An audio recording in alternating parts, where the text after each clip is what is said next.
Let's talk about my social media, man. Sounds good.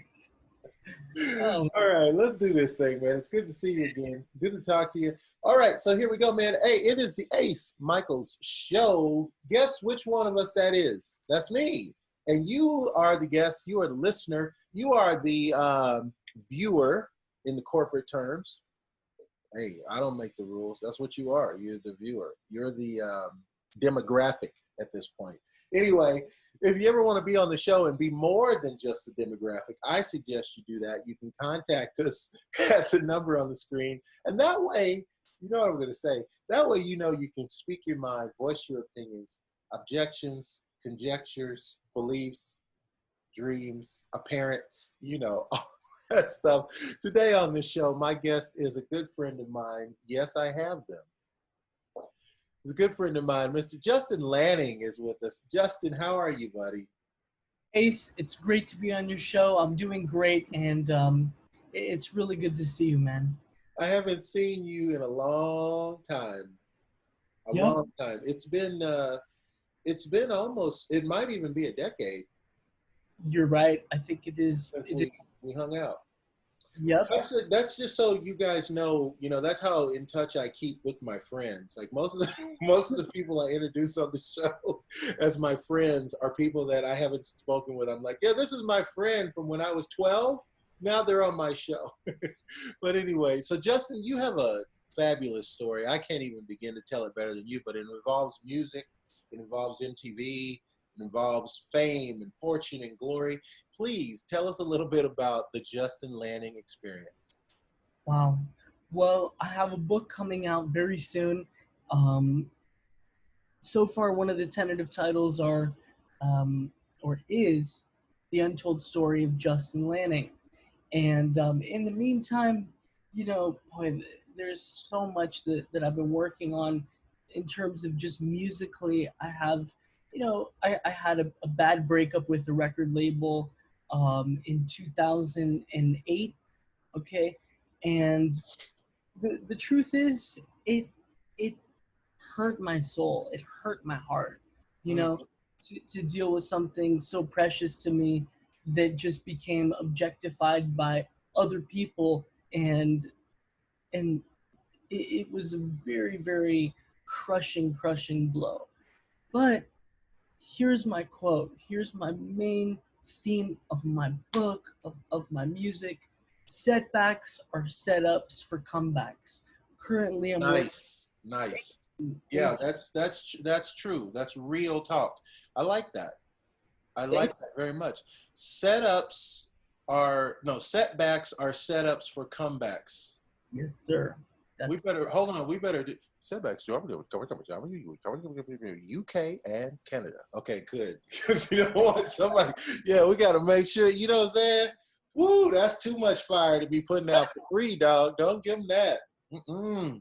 You know how to act when they get that. You'll be seeing that on T-shirts, on those little things you slide on your car windshield when the sun's out. Yeah, don't even give them oh, that, bro. yo, Woo. get it, Ace. Because listen, you're a kindred spirit. You're somebody that is a musician himself. Oh, shoot. You're one of these people that delves deep into the soul to pull out that creative juice, and that's why I love you so much. And that's why, even though we haven't literally hung out in a decade, it feels it feels like we just hung out last week. That's true. Now tell the people about, because when I came into your story, it was fabulous. The things that were going on. I mean, you had like a room full of intern type kids coming in and making phone calls and stuff, and like I was blown away by your organization. Like I was like the Lanning organization, LTD, LLC, man, they got it going on over there. Like it was fabulous. And you had done the MTV show, right? Where you were writing a song. I don't remember exactly how it works. So if I make a fool of myself, just let me do that, because that's kind of what I do. But you had the show that you were on where you were like writing an impromptu songs or something like that. And then you won an award, Yep. I right? did. Well, I won an award separately. I won a few awards separately, but I I won that show. It was a game show kind of revolving around music and Ryan Cabrera and some stiff competition and some really great artists and singer songwriters were chosen to be a part of Score. That was the title of the show. And I think, gosh, I was 17, 18 years. I was a real spring chicken at that time, and you know, Your chicken's not cooked yet. You're still a chicken, man. it's not good. But I will say, I'm 34 years old, and you know what? That was half my life ago. Unbelievable. Isn't that crazy? And in that time, wow. Yeah, I did have interns. I had a full staff of people. I have one of these really bizarre, crazy stories where, it's a little bit of a couple different elements. One of them being dumb luck, one of them being the grace of God, okay? And literally, I would say it's the Holy Ghost because it's just been some beautiful, graceful, merciful presence that has literally saved my life.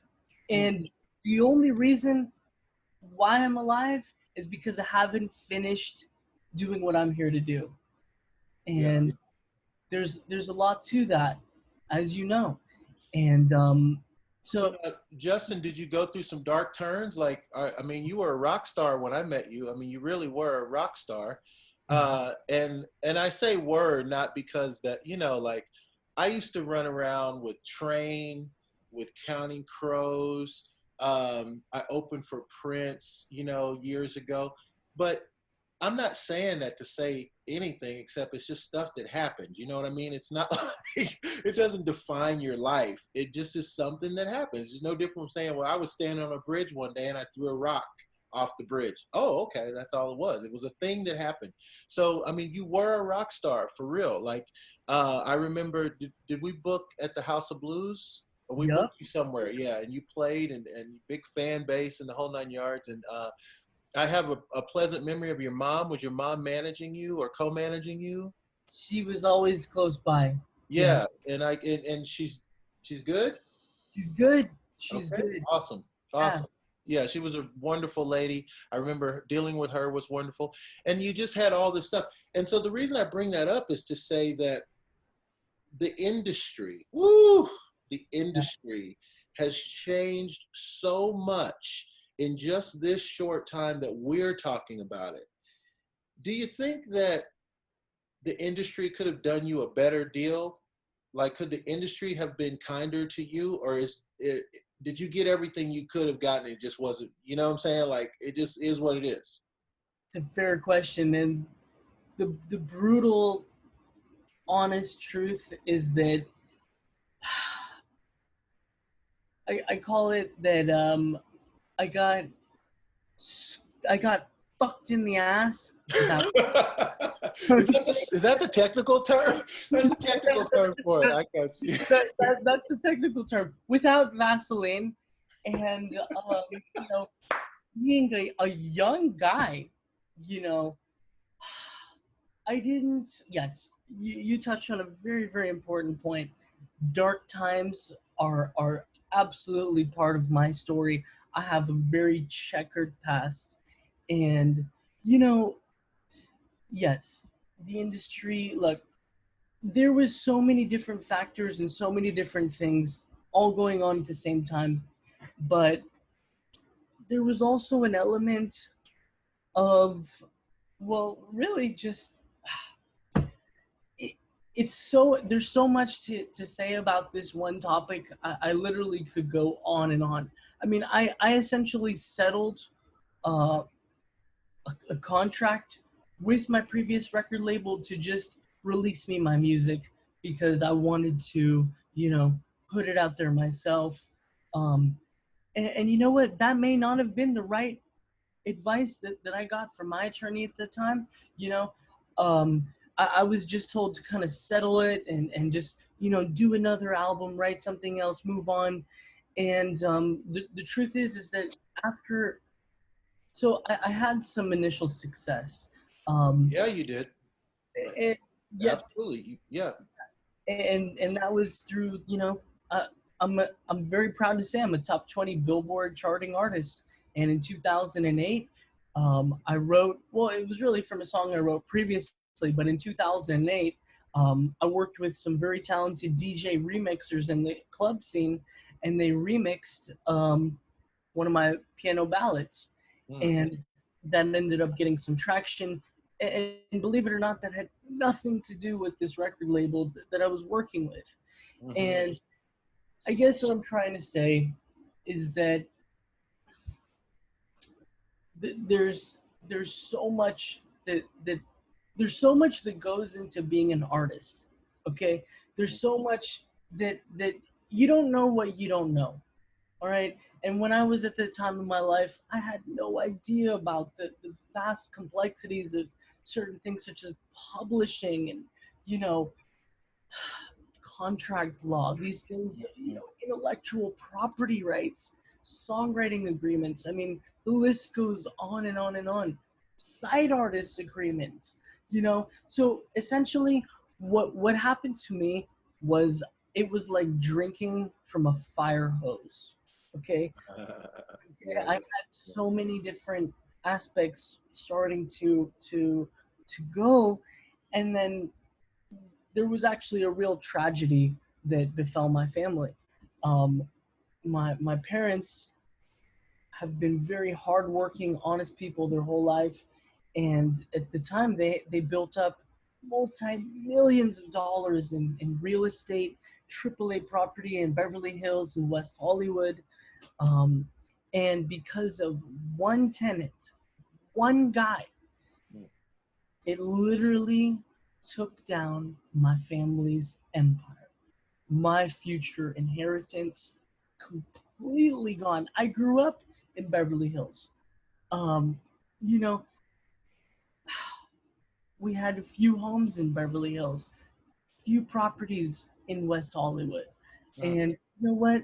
I'm very proud to say I own a mobile home in Anaheim, California, and bought it all myself, made it all myself. And you know what? That's where my quote comes in, because I've had some just huge devastation in my 20s. When at the same time when I had all this good energy, things going, projects getting stifled, just natural. Just the music business naturally is very hard to navigate. Okay, and then you throw in something like literally a deranged stalker sociopath. My family and I actually survived incredibly 17 attempted murders. Oh my Okay. gosh, Justin. Yes. This Wow. name is Andrew Harrison Kramer, and he was sentenced to 37.5 years in prison for the crimes he committed against my family, and that's part of my book. Okay. And yeah, it's a deep story, and it encompasses well over a decade. And believe it or not, I'm exposing the corruption of West Hollywood City Council, West Hollywood city officials. I mean, this Mm. is a big time deal. So, and just to kind of wrap up on one thing that you were saying, yes, it was a dark time. I went through drug addiction. I had a wife who it wasn't really a real marriage on her end, and that crushed me. That was my first marriage. When I was a young man, and Mm. you oh boy, I mean, there's so many things that have shaped my experience. But Justin, now you have the graciousness, and I mean, and I'm not just saying this because we're two, bros, but you have the graciousness to talk about this in a way that, most people wouldn't. Like, okay, so rewind back just a few months ago, America went through this pandemic. Now, for me, I was in the best position that I've been in years. I was making good money. I had a really solid entertainment based job, which is what I've been trying to get for decades, for years, I always wanted an entertainment job, making good money. So I was making good money, living in Las Vegas, doing work, and all of a sudden, everything shut down within a week. Everything literally shut down, and it's been shut down. So for me, I lost some things. I lost a great revenue stream. I lost a place where I was living. I had all these ambitions to do certain things. I planned on a completely different summer. Now I can talk about that, but what you went through, to be able to have the fortitude to talk about it, and you're even laughing about it, what did you do? Like, did you go heavy duty praying? Did you go to a counselor? Like, how did you deal with the loss, but now also the gain? Well, one thing I do every day, well, 6 days a week because there's a day of rest, um, is I pray. And it's just 2 minutes. I say the Shema Yisrael and I face the east because that's where the Wailing Wall is. Okay? And I thank God because my life was literally in somebody else's hands. And Hmm. what I mean by that was my life was being choked out of me, okay, in the most brutal and gruesome way, okay. Hmm. You know what? I'll tell you. January 30th, 2012, four men, three of them with ski masks, entered my home in Beverly Hills, 139 North Ladue Road, Beverly Hills, California, 90211, with a crowbar, and that was it. Hmm. And because of a fire that was previously set in my home, I was moving all these amps because the fire department moved around my whole studio. Long story short, okay, I was dying. I literally had seconds to live. I started seeing my vision go smaller and start to, everything around here was black and it was just starting to just go to this small point. And I started not being able to feel my arms. It started going up my shoulders and my legs, and I barely could feel my neck because it was being cracked because I was in a chokehold and I couldn't breathe, being punched and tortured at the same time.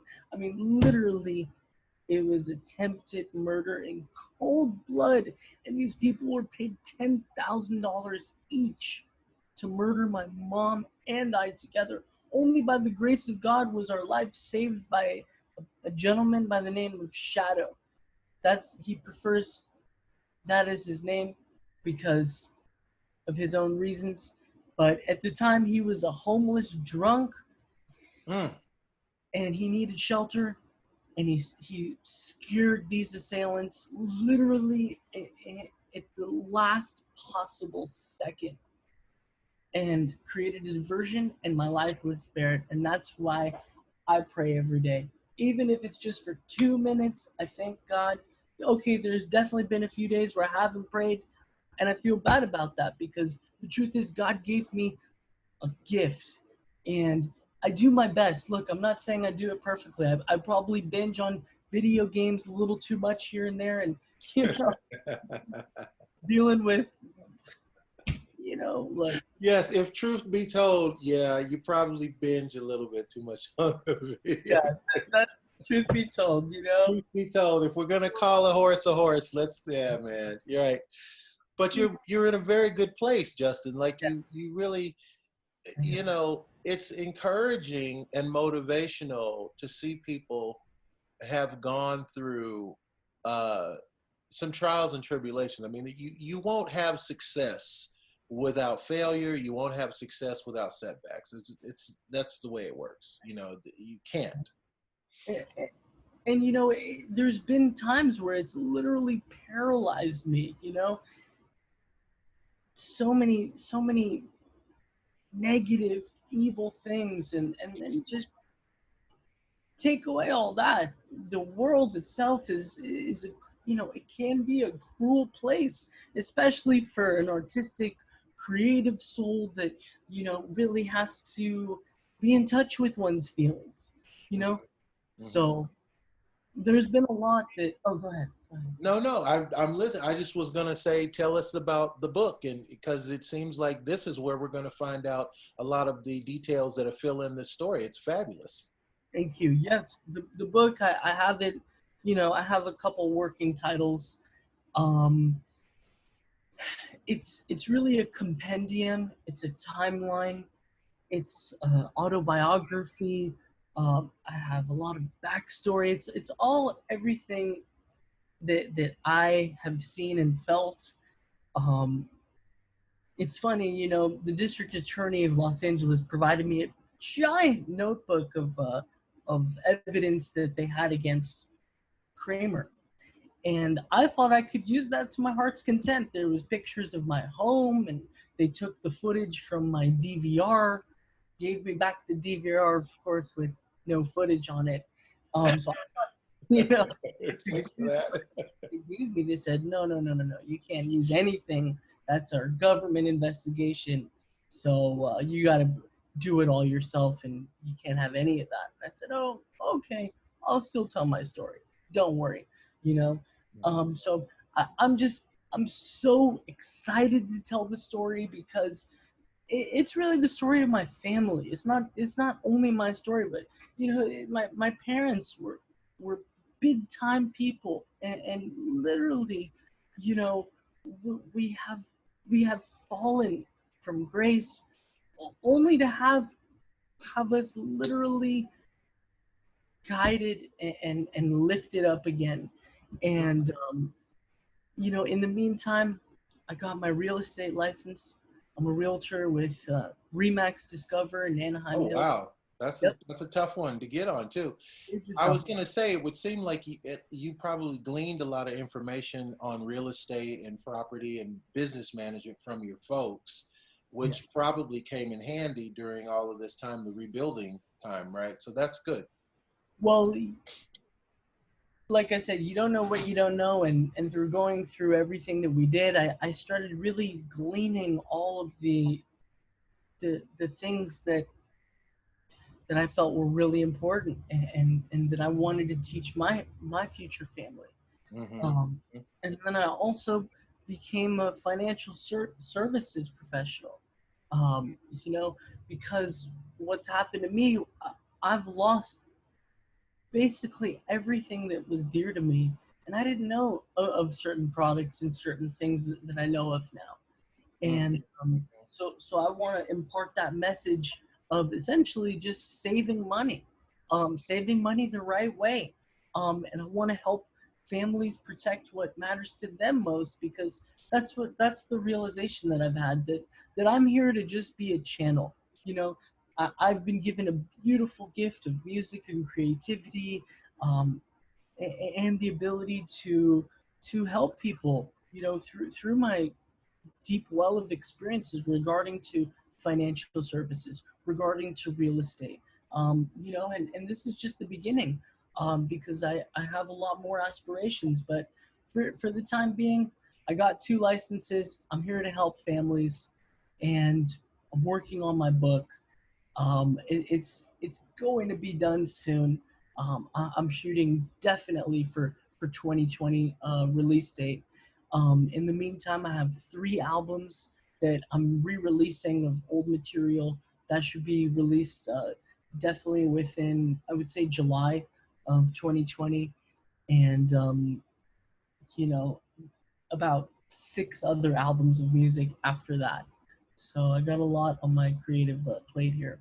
And that is what's up. I want to add to folks who don't know. So most people who know the history of my show, who followed the show for years, know that, I used to be a booker in Los Angeles, and I was booking the Sunset Strip series of shows. So the House of Blues, the Key Club, the Viper Room, and that's how I met Justin. And I just wanted to say that during that time, those couple of years that I was doing that job, I probably met or spoke with hundreds of thousands of artists because everyone was submitting all the time. So things would come by the desk.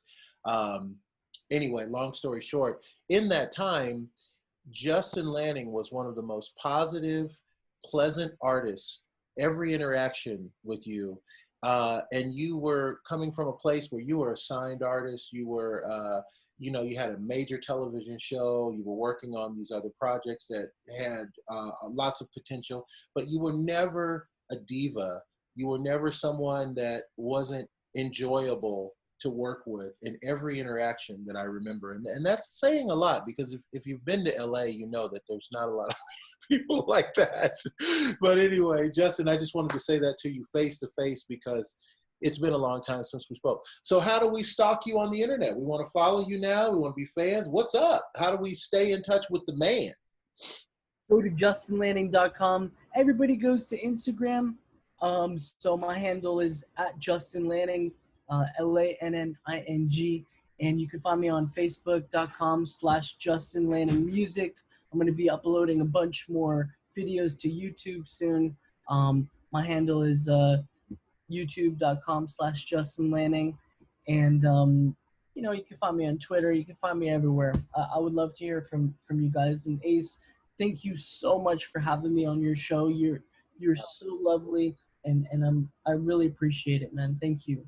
Absolutely. Hey guys, it's been the Ace Michael Show today. My guest, Justin Lanning, the man who has the plan. Check him out, follow what he's doing, because I like to say, if you find someone that's doing a good thing, support that. It's just that simple. Ace Michael Show, you know what I say, man? Live the life you love the life you live. Thank you.